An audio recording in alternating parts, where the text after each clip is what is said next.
හැමෝටම සුබ දවසක්. ඔයාලා දන්නවද වණ්ඩු හදන්න? මං අද ඔයාලට පෙන්නන්න යන්නේ වණ්ඩු කොහොමද හදන්නේ කියලා. මුලින්ම හොඳ පොල් ගෙඩියක් බිඳලා වතුර ටික තමයි ඕනේ. මේ විදිහට කෝප් එකට වතුර ටික දාගන්න.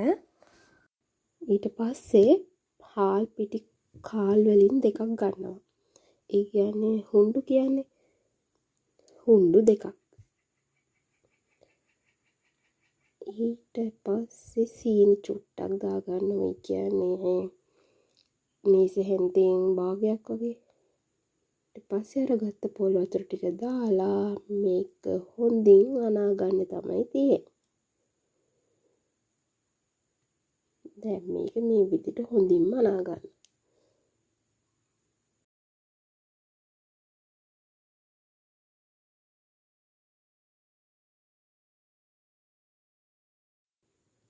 පිටි ගැට හිටින්නේ නැති වෙනකම්ම හොඳට අනලා දැන් මේක හොඳට ඒ තිබ්බ වාචනයේම තියන්න තමයි තියෙන. ওই විදිහට හදලා අපෙන් රොටියක් වගේ හැදුවා. මම හදලා ওই විදිහට ටිකක් කියලා තියෙන්න දෙන්න ඕනේ. ටිකක් කියලා කියන්නේ පැය 6ක් විතර. දැන් යන්නේ සීනි ටික උණු කරගන්න. මේ විදිහට වාචනයක් ලිපේ තියාගෙන මේකට මේක හටියට නම් සීනි ටික දාගන්න. සීනි පිච්චෙන තරමට වණ්ඩුවේ පාට වැඩි. පාට ලස්සනයි. හොඳට ওই විදිහට පුච්ච ගන්නවා. පොඩ්ඩක් මෙහෙන් කවලම් කරනවා මෙන්න දිය නිසා. ඊට පස්සේ ওই විදිහට හොඳට කළු කරගන්න ඕනේ. ඊට පස්සේ බුබුලු දානවා. කියන්න බැරි වුණානේ. මෙහෙම සීනි පුච්ච ගානේ අපිට ඕනේ පැණි පොල් එක හදාගන්න. ඊට පස්සේ මේ ඉතුරු සීනි ටික දාලා සීනි ටික හොඳින් කවලම් කර මේ පුච්ච ගන්න ඕනේ. ඊට පස්සේ ওই විදියට පුච්චගෙන අපි අම්තා චුට්ටක් සීනි මදි කියලා හිතට දැම්මා. ওই විදියට කවලම් කරගත්තාම ටික වෙලා ගියාම ওই විදියට කුඩා බුබුලු ආවා. එතකොට ලුණු චුට්ටක් දැම්මා.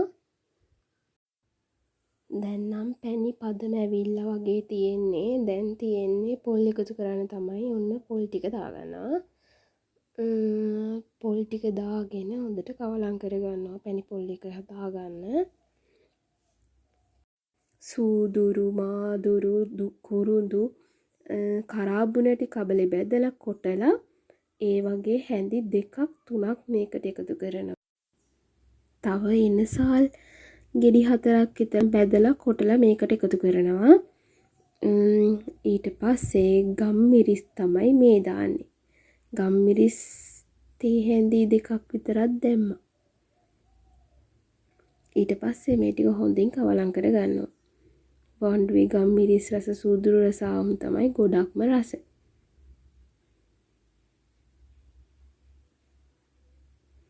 මේ විදියට හොඳට කවලම් කරගන්න. පැණි පොල් එක තෙත ගතිය තියෙද්දි තමයි බාන්න ඕනේ. ඊට පස්සේ ওই විදියට හදාගත්ත පිපෙන්න තියලා තිබ්බනේ අපි පිටි එක. අන්න ඒ පිටි එක දාලා පැණි පොල් එකත් එක්ක හොඳට මිශ්‍ර කරනවා. ඒක දියාරු බැටර් එකක් වෙනකම් මිශ්‍ර කරන්න ඕනේ. අපේ අම්මගේ අතින් නම් පැණි පොල් එක චුට්ටක් වේලුණා.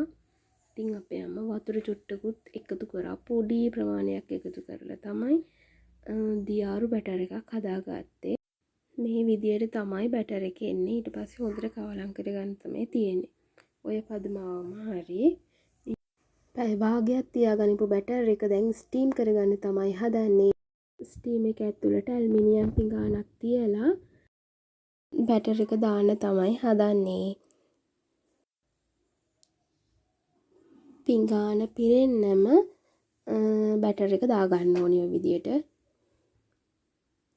ඊට පස්සේ ස්ටීම් එක වහලා විනාඩි 45කින් බලමු. විනාඩි 45කින් පස්සේ බලද්දී අපිට කළුවර වෙලා ඔන්න ඔය විදියට තමයි වණ්ඩුව තියෙන්නේ. දැන් අපි මේක ලිපෙන් බා ගන්න ඕනේ.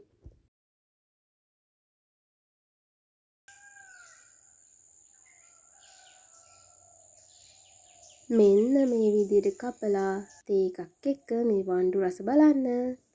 ඔයාලත් හදලා බලන්න.